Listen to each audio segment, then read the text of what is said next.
It's into the young shy. I'm in a toxic relationship. Uyena lokulimaze kanje la? Yeah, ngokubona kubuhlungu la ya uyena. So angazi ukuthi if ngizothi ngiyakufuna like sizothandana yini ezoba khona. TV channel endakho omunye uthando lwakho kimi lwanele. I can't wait to ufike kithi emagcekeni uShanel noma ubuye eSpani ngikuphekela ufike ukhathele. Hey, I have a crush on you. I have a crush on you. Funa siphila impilo soba two. And please cela uvume tu. Cause mina I have a crush on you. Today I'm feeling sporty, but angiyena usporty. Ngintombazana nje ugesi. Ungazifunga ukuthi ngidlalela imagesi. Po. Greetings, hello, hi, and Merry Christmas. Igama nguSinengwa kanene. But of course, ngoba wena uVIP yasemhlabeni, then you get to call me uAuntie Wama 2000, and I will be a wonderful host right here on Select Africa TV's I Have a Crush on You. Please do remember it is season 2, and we are about to call it a wrap for the season, but not yet. Okwamanje ngilayithekweni into engilethe la ukuthi ingane yasekhaya yakontuso oMadlokovu usibhalelile uThabiso kanene wathi sisi wami ngiyacela bandla ungitholele nanga umuntu engimfunayo usibahle uthi uyangichaza ungishaya ding dong uthi inhliziyo yakhe imenza ukuthi ishaye tidigidi. So njengoba sila ngizomenzela iqiniso wena nawe ngakwenzela the same amount of ivari kokuthi nje ungibhalele on the email address down below. So if you're looking for a romantic partner, if you're looking for a friend, if you're looking to network nomuntu osebenza naye and explore amanye amathuba omsebenzi outside of your work environment, then please do write to us on the email address down below. And thina njenga Select Africa TV sizokusetha sikuhlanganise nalo muntu othi wena uyahluleka ukuhlanganyela naye uwedwa. Without any further ado, let us go and see ukuthi ubhuti wami ukusiphi isimo njengamanje. Is he happy? Is he nervous? Is he excited? Is he feeling festive because it is the spirit of Christmas that is amongst us njengamanje? 'Tis the season to be jolly. La asambe ngilandele, and also follow us on social media. It's Select Africa TV on Facebook, and please subscribe to our awesome YouTube channel. Okwamanje kube khona ibhola ngabe ngithi let's go. Sanibonani, igama lami nguThabiso kanene ngihlala eMlazi kakhe ko 7. Ngibhalele ekhaya ngoba kukhona umuntu ongichaza engifuna futhi ukumbona engimethembe ukuthi ngizokwazi ukumbona ekugcineni. Oh wow, was on energy Madlokovu. Ngiyajabula all the time ngithola abantu bala ekhaya on the show. Kubonga mina sithanda sami. And recently I'm getting a lot of people abakanene sebengisaba nokuthi kuzothiwa sengishaya imikhothi zimitiye kwasakacima. Genuinely bayifikela abantu basekhaya bangizwa. Asazi. So umuntu ombhalele la ubagama lakhe. Igama lakho Sibahle. Yebo, wakandawonto. Wakandawonto. Umaze lapho Sibahle? uSibahle ngihlala naye eSouth Beach. Ngambona eSouth Beach kwasho ukuthi wamuva ku McD ngathi ngoza mkhuluma naye kwasho ukuthi uyahamba nabangani bakhe ngacinga ngawuthola uthuba ngifuna ukukhuluma naye. So washa waye love at first sight? Yeah. Ngimbona nje ngabona ukuthi no, this is the one. This is the one. Yeah. So what qualities did you see kuSibahle that made you decide ukuthi this is the one? Like smart sakhe, body shape yakhe, indlela nje ayethobe ngayo nendlela kahamba ngayo. Yeah. Wow. You look so smitten. Oh my god. Okay. So kuSibahle ufuna a relationship enjani? You wanna go serious or you just tryna go with the flow? You tryna smash? Like no, what's up? Ngifuna nje umuntu engakwazi ukuthi ngibonde naye so that we can raise uthando lwethu lube kahle, and futhi I don't want umuntu onendlela eningi, you know. Yeah, ngifuna nje into ezinohamba njalo. Yeah, uhamba njalo, no, like ohleze report ite kanjalo. Kodwa into engiyilangazelekeni ukuthi nje enginike uthando engilingeza ukuthola. Okay, so when in relationships normally we are last? Yes, I do last kwamanye because amithi kwamanye ngase ngishinteneke manje kodwa kwamanye no phela I mean mhlambe uyedwa umuntu one relationship eyodwa emhlabeni vele most of us have like a couple like exes. What has been your longest relationship? My longest relationship 2 years. Ngiyacabanga yakulapho nje ku 2 years. Akufana anniversary. Yeah. So this is the road you're trying to take noSibahle. Yes. Ukuthi ngishaye ubuma 2 years definitely. Okay, so are you excited? Are you happy? Are you nervous? I'm very excited. Phinde futhi ngibe nervous because angazi ukuthi which respond engizothola kuyena izoba kanjani. And especially ngoba umlethe phambi kwama camera. Exactly. Abanye baba nje ngiyasaba simfuna uqamba ngiyasaba shame. No, uzoba right, ngikuthemba because uMadlokovu uthi usekoma uzoba grand. Uzoba grand. Can you go see uSibahle? Ayikho inkinga singahamba. What would be a deal breaker ozoyifika? Yini ongathi moyibona kuSibahle bese uthi this is a deal breaker angisamfuni? Mimi nomunye umuntu.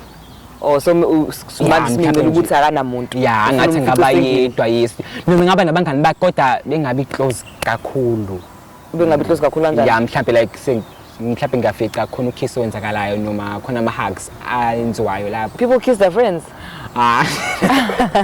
Uthini manje siyafika manje. People kiss their friends. Abanye ama-friends akhisana vele amanye just ukuthi okay baba ihambe kahle awukufuni wena lokho. Yeah, I don't like that. Okay, cool. Now we're crossing fingers hoping ukuthi akanamuntu and akawakhisa abangani bakhe. Yeah. Let's go see Sibahle. Okay, ngicela Danko. It's a sunny day and everybody is feeling okay. Woza nawe sidli summer right here in the park. Edubane eThekwini. I'm out here with Sibahle wakandawonda ngithi. Yebo ndawonda sis. Alright. Ngiright sis wami unjani? Ngiyaphila igama lami nguSine wakwanene. Yebo sis. Ngilethe ubhuti wami la. Yebo mama. Eish angisafuna ukuveza kakhulu but ngilethe umuntu wakithi la uthe ngizomcelela ukubona abantu bezoshada bethi bazocela i-hand in marriage. Yebo mama. But uzocela i-hand in mjolo. You are so respectful by the way. I like that. Thank you so much. So I'm not sure if you are comfortable with us doing this, but I'm coming from a show where I have a crush on you from Select Africa TV, and the purpose of the show is to kuhlanganisa abantu abafuna ukuthandana. So somebody wrote to us on the show wathi uyacela ukuthi kanje na athola ithuba lokuthi nihlale phansi kanje nikhulume. So you'll get to find out who that is in a couple of minutes. Ukhona around la ngizomletha umbone ukhulume naye. I'm not sure if usazomkhumbula because it did mention ukuthi anazani ngaleyo ndlela, but it's okay. Konke lokhu uzokubona masefika. For now I just wanted to give you a brief so that mangabe sefika yena ungeke uqale ukuthi hawo uba manje lo ongilethela ama camera yabo. Kodwa like okay lo muntu olethe ama camera la. Ukuthi nginomuntu uzokwenza njani khona lokho? That is a question you're going to have to ask kulo muntu okubhalelile. Angikwazi ukumphendulela because anginayo impendulo. Okay. So you have ilungelo lokuthi umbuze ukuthi njengoba ungilethela ama camera umuntu wami uzothini? Unayo umuntu? Nginaye uyangiqhatha njengamanje ayenzayo. Nginaye. Uyakushaya yini umuntu wakho? Angeke ngisho ukuthi uyangishaya kodwa nginovalo ukuthi uzothini mase kuvela izinto ekanje. But it's not like you are the one who went to the show wayoshela usheliwe and it's beyond your control. Abantu bayashelwa all the time. Ayikho ngaphandle ke ukuthi wena uzodepend ukuthi wena mhlawumbe uphendula kanjani ke i-dates, but ukuthi ulethiwe it shouldn't be a problem unless umuntu wakho ke toxic. Yeah, he is very toxic. Oh my God! Not you admitting on a public platform that you are with a person who's toxic. Okay, let me tell you what. I'm bringing you someone who's a sweetheart, who's a darling, who's not toxic at all. So maybe this would be the perfect time for you to leave that man and come find someone who's handling with care, ongekho toxic, because Lwengimpetela is definitely a sweetheart. Sweetheart, Akuhlukaneki nalo toxic. Kumnandi umjolo ngathu. Hey yabo lo, yabo. Bathi yasini ungamletha. Ngiyangibona ukuthi kuzohamba. Usaba ngempela you are shaking. I'm shaking, ngiyasaba. Ngeke uyakushaya wena lo muntu. Sometimes siba namavele nalokho yabo imjolo yethuba kanjani vele. Sinakho ama ups and downs so no valo futhi ngiyasaba. Angeza ngimbone ukuthi umuntu kanjani. Masukade ngizokubizela ama social worker ngizofuna nama police. Okay, before I call the guy, let's assume you didn't have a boyfriend or single. Okay. What kind of character traits would you look for? Mangabe ubheka umuntu. Umuntu okethi nice. Umuntu okethi uzoba nothando. Umuntu okethi nje umumbona ngichazeke nami ukuthi wow, this is the guy. Umuntu engakwazi ukuthi like mina naye sizwane. Yeah, ilo umuntu engamfuna nje ukuthi each and every time mhlawumbe nginenkinga ngicela ukuthi ungisiza ngento onayo nami ngizongilanga nawe ucela usizo nami ngizokwazi ukuthi ngikusize. What's your favorite thing about being in a relationship? Siyami uthi nje futhi angibambe. Uthanda physical touch? Yeah, leyo yabona nje uthi ngicela ungibamba. So you love language yakhe physical touch, you like being hugged, cuddled. Yeah, even if I'm being held accountable, just hold me. Yeah, understand. Ngiyathanda bese ngifuna ukubaka like kanjalo. Nama dates. So kancane you out and about. Yabo nje yonke izinto engiyifunayo mina ilezo ke. So if this person that I'm coming with doesn't believe in physical touch nama dates, should vele into yengeke. Into engizilunge ngeze zizilunge. Okay, cool. But I'm glad that he's a nice guy. I'm not sure physical touch nama dates and everything else you mentioned, but I know he's a nice guy, he's a sweetheart. So ilapho ngisho ukuthi definitely uzowathika ama box and I'm hoping uzomgudluza lo o toxic ngoba lo akekho toxic. I was Tim. I said ukuthi uzoba right. Okay, so are you excited? Are you nervous? Are you? I am nervous because ngibizwele into engakazi ngicabanga ukuthi nami ngeke ngivele kuyakho ukuthi khona umuntu ongifunayo yabo angazi ngicabange lonto. Okay, asiqeda amanezi ngokuthi ngimlethe lo muntu umbone wena live. Okay, angajabula ukumbona bandla. Alright, ungabusanda, please continue connecting with us online on Facebook. It's Select Africa TV, and we use the same handle on YouTube as well, Select Africa TV. Please subscribe to our channel, turn on our notifications so that every time we post, you get notified. Wazi, ushashubone na ukuthi okay, sesiset ngobu Select Africa TV izokusetha okwamanje, kusolanda lo muntu, siyabuya. Like this video, share it with your friends and family, nama colleagues akho, and then drop your comments in the comment box down below. How are you feeling so far about this episode? Are you loving it or nah? But I'm hoping it's a yay! Let's go. Yo mfethu, unjani sibahle? Ngiyaphila mfethu unjani? Ngiyaphila. Awube sangikhumbula. Ayi angikukhumbuli bandla azubuso nje angikujwa ngikufeli kancane. Ngangibona kuphi konje? The guy from South Beach, ngize ngithi ngizokhuluma naka MacD kosho unabangani bakho, so I didn't get that ithulo ukuthi ngikhulume nawe. Oh, yazi manje sengiyakukhumbula ke manje kusho sengiyakufanisa ke inkinga manje mfethu yabonga la dekhathi ngibona mfethu yo. Angazi kodwa khonto yenzeka like ngavele ngakuthanda mfethu afuna iqamba ngavele ngakuthanda and ngabona ukuthi yabo lo he's the one. So angazi mhlambe wena ke kanti ukhona nivele omunye okhona bese nje ngiyaxoxa nje ayikabe uqale ukuthi yezo angisho ukuthini ukuthi mhlawumbe ngiya crosser ini but ngiyasithanda isimisi sakho ukuthi uzeke ima uzokhuluma nami ngalonto yabo love that about you but into engizongishaya bethu I'm in a relationship or into dami yangishaya I'm in a toxic relationship uyena lokulimaze kanje la yeah ngokubona kubhlungu la ya uyena so angazi ukuthi if ngizothi ngiyakufuna like sizothandana yini ezoba khona lapho but now uyasho ukuthi lo muntu lo uyakushaya so yinto enzima ukuthi umyeke ngoba yakushaya uzongilethela ama camera like why ungeke uzokwazi ukuthi mhlambe bengifuna ubone ukuthi ngiyimisela kanjani ngawe that's the reason why ngize nama camera kodwa bethu like we understand if lento le iphuma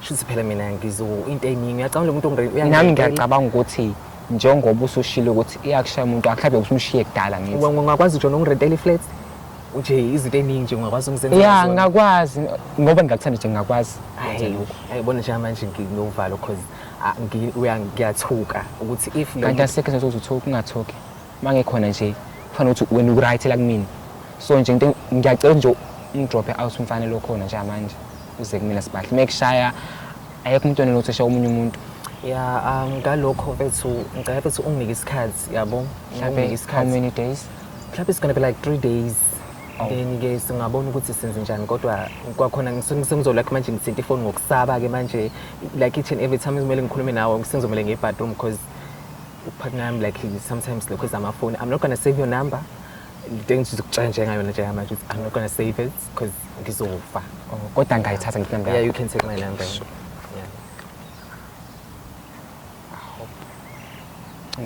okay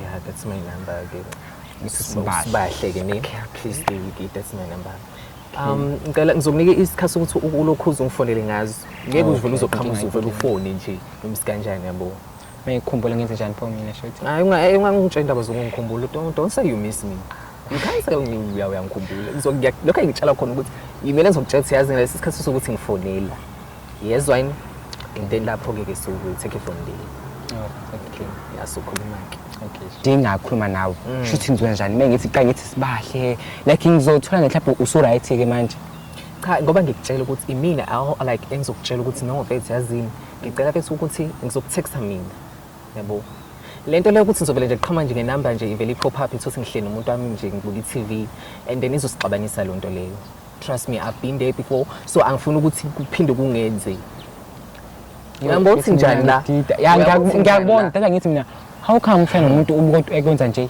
but the things ngiyamthanda uyangirentela mina kanti usenza kanjani ngami yo bethi ngeke uzokwazi ukuthi ngiyakubona bethi angibathi nami ngiya-ana mhlawumbe senisuke kude kakhulu lo muntu lo kodwa mina ngiyakutshela ukuthi ngizonika into edeservayo kakhulu like ngizomuthi ofunayo yo khona ngiyamthanda nini but ngoba uthi wena ufuna like kule picture le yethu naye manje like umuntu wesithathu bethu kuzoxa kuyabona ukuthi uzongenza kabi angifuna amanga kodwa sesenze ungazophatheka kabi asikho isidingo lokuphatheka kabi ngikhona nje mina hawe ma ke manje ukuthi like into engizoyenza ngithethe namhlanje ngicela kube yimina ngicela no akubona njalo ukuthi kube yimina ukuthi ucela ukuthi abantu ungifonele but please when it comes to isikhathi don't just be like make sure ukuthi kufuneka ngesikhathi sihamba esifanele okay ungabe nje lo muntu bese lokho uzongikhatha ngempela phezulu okay yeah so wena ke like akekho umuntu like umakhwapheni onabo umakhwapheni mina mfethu anginamuntu kwamanje cause I've been in a relationship nomunye ngikuthemba ngalokho cause yeah ungangithemba serious ngangithemba lalela ke okay so ihlala emlazi emlazi yabona ke emlazi nje kosabe yami so umlazi wanje ngikhanga umlazi no umlazi uqala nje like guys nina ave ni bad you are so bad so nginovala ukuthi if uthi njengamanje wena uzoza like kimi sifuna ngithatha nomuntu osemlazi nje umlazi bethi for me ngine experience bad because uguy we understand the guys like his from like naye emlazi wasemlazi naye wasemlazi kanti ayanda hayi angazi ukuthi ngiyamazini mhlawumbe nesithombe sakhe ngeke like ngifuna ukubuka ukuthi mhlawumbe ngiyamazi noma ngimazini mhlawumbe ngiyamazi uyabona nje already nje lo nto le sizongifaka inqinqini angeke kwazi ukutshekisa isithombe sakhe angeke because ngiyenzela ilanga nibonane ndawonye and you be like how why usha usibahle nani le nto engayifuni ke leyo ke angeke nje ngizengwazi bandla ungafuna ukukhombisa manje ifoni yakho sho ukuthi mase kusasajela kwenzakalani hayi kuzonzakalani kukimi lokho yabo akuwena akudinga lokho ngizwa mhlawumbe how should I feel it nokuwena lokho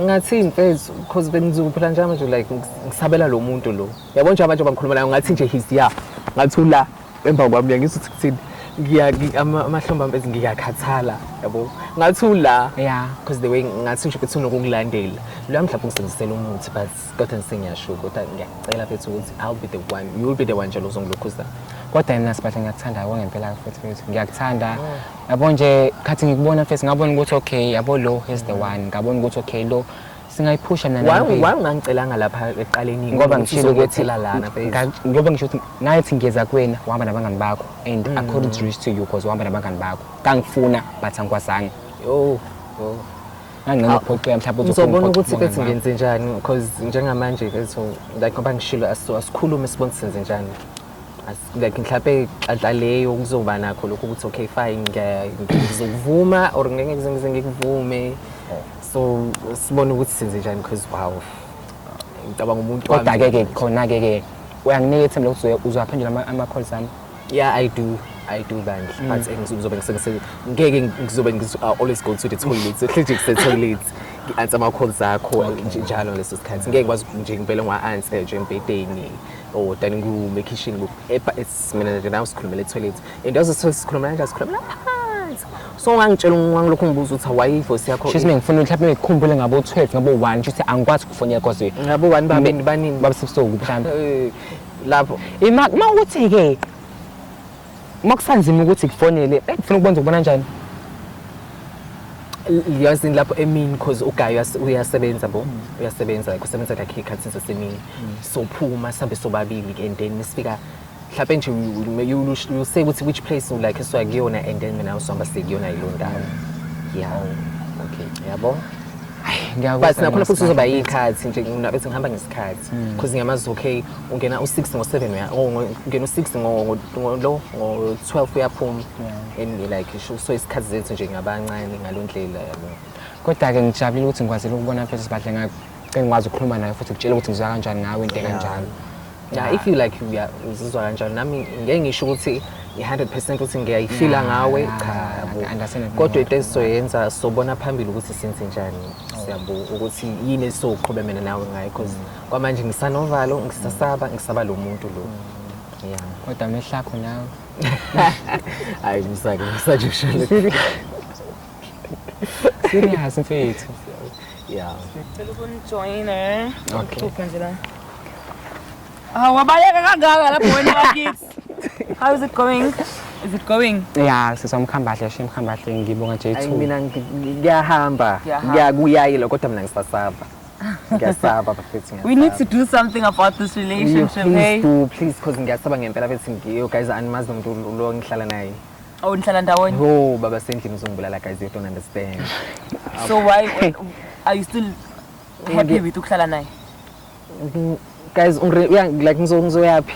Oh, he's like the Like breadwinner. yeah uyena ungirentela iflat. So if kuzofika uthabiso kanjena ngizokwenza njani mina? Because manje sengimtshela ukuthi ngesikhuluma nomsi kanjani. Ngiyabo like don't please make him to understand ukuthi bethu no mina naye sokhuluma if ema like ngeke ngikwazi ukukhuluma naye ngesidlangaleleni. If mina ngifuna ukukhuluma naye I'll have to go to the bedroom ukuthi ngikwazi ukukhuluma naye yabo. Ngeke ngithi ngikhulume naye noma isikanjani. So more than anything usabela safety yakho. Ngisabela safety yami. Yabo. Neyakhe. Oh neyakho ngoba naye bazongiphonya. Bazongiphonya yashana la ndoda so neyakhe. Okay, so Yeah. how are you feeling about that? I'm not sure ukuthi ngisho kanjani because ngiyamtshela ukuthi mina how come ukuthi uhlala kumuntu ubona ukuthi uyakushaya kodwa wena uyaqhubeka uhlala kini. Like ungiqanga lokho because mina ngikhona njengamanje why Mtshelile ungakafiki ngathi why ngamshiya because phela mina ngikhona. Exactly. Exactly manje angixaka ke mina usibakhe. Okay, but also with abusive relationships, I could be wrong. Okay. Usually it's difficult for Yeah, low it's not that victim easy. ukuthi ahambe, especially in case yakho ukuthi bamenzela yonke into Already sobayahamba. njobe eletheni na I'm surely Homeless. sengi homeless. But unali ikhaya, why ungamenzi ikhaya lakho yena? Exactly. Vele Ngiyasebenza. ngizobuyisela yena. Angifuna ukuhlala eMlazi, that's the thing. Phela we can move to Sandton ufuna Sandton. Understand? Ngifuna ukushawa umoya solwandle, angifuna Uhlala ukuya njengamanje? eMlazi. Ngihlala eSouth Beach and sihlala babo Close to the sea. close to the sea manje angifuna bese eMlazi guys no. Okay. No, not me. You're saying you can get a flat somewhere near right? Sandton mayifuna nje as long ngoba nje mayifuna ukuthi uyake. Esentinian manje useDurban. Phela singamuva. Onim relocate. Exactly mayifuna la Ufuna ulwandle so Ngifuna ulwandle, alukho ulwandle laphana. That would have to be Yabo umhlanga. awenza wayengenza umhlanga yabo. Okay mhlawumbe nakhona ke ayinkinga because vete imali into ekhona. Okay. Okay. So in our conversation you had said into one of the things was Mincele ukuthi ungamfici nomuntu. Nomunye umuntu ya ngishilo phela ngiyavuma. Yikho nje lokho ngikhaza ukuthi how come ukuthi unendoda eshanayo mina mengifika lapho mhlawumbe bahamba ndawonye obviously ngizofuna ukuthi okay mfethu ngicela umbele umuntu wami ukuthi ngiyamfica. Ungangigivi mina don't say that. Even if kuthiwa ngihamba nomngane nami nje don't even like cause ngeke wazi ukuthi umuntu wami angifuna the reason why singafuna befuna ukubona isithombe sakayini. The reason why ngafuna sibone because ngiyasaba yabo. Angifuna sikele ilanga nje ukuthi angimkhombisa ukuthi ayingeke ngiyasaba phela ngiyasaba. No, I'll respect that. Please guys. So Putwami, what is your conclusion after this? Because that is for you. It was a deal breaker. Is it still a deal breaker? Do you still want to pursue him? Are you not fearing for your safety now that is mentioned ukuthi umuntu wakhe yashayana? No ngiyafuna nje ukuqhubeka naye usibahle. Ngiyafuna ngaphela sengiyafuna ngoba like ngoba ngisho ngiyazi ukuthi mina ngumuntu kanjani. So isafety yami ngiyazi kanjani futhi ngiyazi ngikhontrola kanjani. So nje usibahle ngiyamdanga kakhulu mina. Mengasize mina yonke into izohamba kahle futhi manje. Yo. Eyazi nje Emanyeleni, sabisa. I understand lo muntu phezulu. njengoba ngithi ngiyakuthanda nje ngiyazi nje uqonda ukuthini. Okay, so you still want to pursue the relationship? Yeah, exactly. Okay, before ngifika mina ngizoniphazamisa, i-conversation enibihamba happy, was it a yes from you, was it a no, was it a maybe, was it ngisazocabanga, Mina like ngisazokhuluma? ngimtshela sokhuluma ntambama angeke ngisho ukuthi njengamanje yes angazi. Ngithe sokhuluma naye ntambama. Because you need to think about it. Yeah, msindeni ngizomcall ngeke angina airtime by the way. Ngiyomntu airtime. Khona ngizokufala khona airtime. Yobubuhle bakho. So uzoze njalo ke then yazini ngeke vele ngimfonele by the way. Angeke kumele ngimcall back maybe number yami because ngeke ngithi how lo muntu ozobe khona nje. We need to get a solution for this relationship. Please guys because wow. Now usufuna ukuphuma ne? See ukuthi awuna mali, awuna rent, awuna airtime, awuna lutho. Sengibuza wena as usibahle, are you still happy to be in that relationship or you are willing to find means to exit? Ngiyafuna shema ukuphuma I don't wanna lie. Ukuthi uyasaba. Yeah ngiyasaba and akukho lula. Okay. Yabo. Okay. So angazi wenze njani because kuningi. But unenhlanhla ke because you already have somebody who's waiting for you mawusuphuma sazi Ngibona namuphuma. bayisena muhle. And I'm hoping you won't take long to phuma because by the time Exactly, uphuma uzomfica naye akasekho there usenomunye umuntu usubona trend Facebook umphethe kahle umuntu wakhe Sengimini yebo usuphatheke kabini utha this should have been me Cabanga. yabo Ngeke ngamtshela khona ngicela ubona ntambama. Okay. Yeah yena kalindele nje number yami ngimtshela ukuthi hayi mfethu ngasibona ukuthi senze njani yabo because ngifuna ukubona namhlanje ukuthi kuzoba kanjani endlini isimo sinjani endlini if azobe baba sendlini ediniwe nani then I have to ngithi hayi yazi ngonje sengino plan B ngathi ngicall back and then ngisho ukuthi lalela bethu kanje. Okay. Yeah. I'll leave it at that. Ngiyathanda ukuthi ngirespect ama decisions abantu. So if you want to talk to him later off camera, angikwazi ukuphoqa ukuthi ukhulume ngenkani. Ngiyabonga kakhulu ukuthi ubhalile kwishow. Ngibonga mina Nkosi Sangisa ngibonga. Thank you for ukuthi uriske impilo yakho yonke wa risk safety.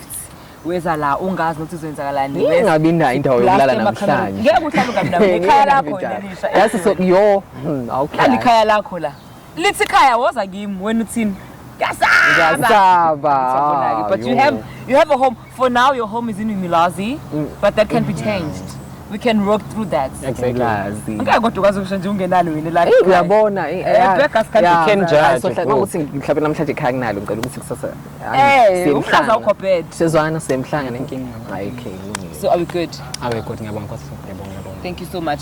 Mbukeli lapha ekhaya, if you're also suffering in the hands of an abuser or you know someone who's going through GBV or a victim, please do not hesitate to help them. Call the numbers on the screen. Bazoluthola usizo lapho. Fonela ama social worker as well. Makukhona abantu bazi if you've got some sort of evidence, kukhona umuntu amazi ukuthi uyadinga usizo, amaphoyisa khona. But for now, I'm focusing on the GBV victims. Please do call this toll-free number on the screens. We are absolutely against any kind of violence. Ebantwaneni, abantu besimama, abantu besifazane, ayibo, abantu besimama, abantu besifazane, nabantu besilisa. All sorts of violence and abuse we are against. So if you know of someone who's a victim odinga usizo, ngiyacela please step up in any way you know how. Kwazi ukuthi simsize. For now, sivala la eyalikhafulithi. Date yami namhlanje ihambe kahle kakhulu ngoba ngikwazile ukuthola ithuba lokuthi ngikwazi ukukhuluma noSibahle ekugcineni. Ihambe kahle kakhulu Nkosi yami ngiyabonga kakhulu. I-date yami namhlanje ihambe kahle noma benginokusaba kodwa ngibe nalokho ukuthi yazini ngakithi nginike ithuba ngibona ukuthi izoba kanjani khona kodwa ngichazekile. Ngithande kakhulu ngedate namhlanje ukuthi uSibahle uzehlisile nafunqamanga uzehlisile wakwazi ukuthi engabalekele futhi amakhamera esifike nawo waphinde futhi wakwazi ukungixolela ukuthi ngize nezinto engingamtshela ukuthi ngeza like kubele kwabe surprise kanjalo. Yeah. Thande the way ukugaya zehlise ngakhona ezengayo kumina indlela the way bengakhona ungichazile and ngiyathemba ukuthi ngingamnike like ithubanyana ukuthi mhlawumbe siphinde sibonane naye anginankinga nalokho. Into nje manje ngithanda ukisho kuSibahle ukuthi kumtshela ukuthi Sibahle ngiyakuthembisa njengoba ngifikile ngiyakuthembisa ukuthi ngizokuphatha kahle yonke into edingayo ngicele kumina yonke into nje ngizokwenzela yona.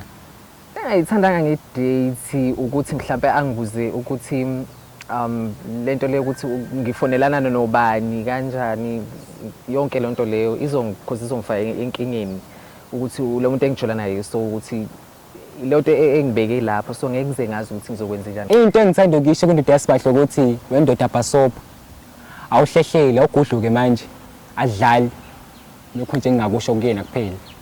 Ngingamthanda ukisho ukuthabisa ukuthi akabekezele until buze mina ngiphumela obala ukuthi mfethu ngiyishaya kwamanje umqondo wami nje ayikho lapho ngisathukile kahle kahle. Ngithanda ngisho umuntu wami ukuthi if ayibona lento le namhlanje because since singendlela esiphathana ngayo ngiyazi ukuthi ngeke ukubeke ngeke kuphele kahle ngeke kuphela kahle since ngijola nawe uyazi ukuthi bethi into yami nawe ayikho right lento ethi toxic mawuthi kanjani mfethu ngicela ukuthi mfethu ungangishayi thatha impahla zami ongenani mawuthi mhlawumbe uyabona ukuthi uyibonile lento le ngiyacela mfethu uthathe impahla zami uyibe ngasemnyango ungipakishele ngizofika ngiyithathe mina khona ungangenzi bad lutho because I'm tired nami ngibiziwe I didn't know ukuthi kuthiwa bengazi ke mhlawumbe bekhona mhlawumbe bengizozama amaqhinga but it was a surprise.